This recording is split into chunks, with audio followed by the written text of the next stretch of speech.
හොඳයි. ඊට පස්සේ අපි කැමරාවල තියෙන ස්ටෑන්ඩ් view ගැන කතා කරමු. ස්ටෑන්ඩ් view වල ගත්තට පස්සේ ඔයාලට පේනවා මෙතන top bottom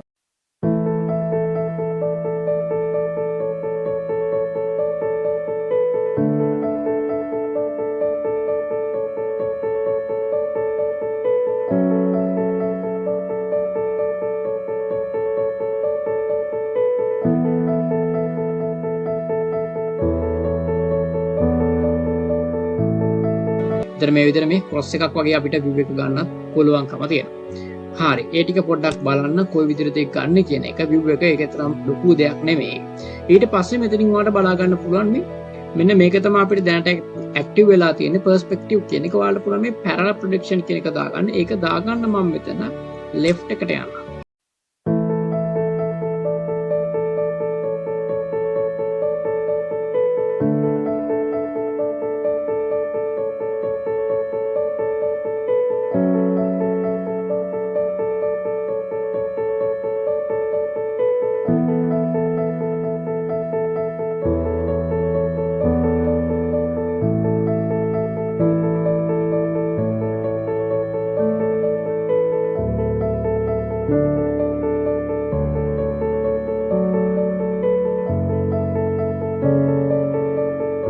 පර්ස්පෙක්ටිව් එකට දැරලා තියෙනවා මේක අයින් වෙලා තියෙනවා. ආයෙ මේක දැම්මොත් ආයෙ වෙනස් වෙනවට බලා ගන්න පුළුවන්කම තියෙනවා. හරි.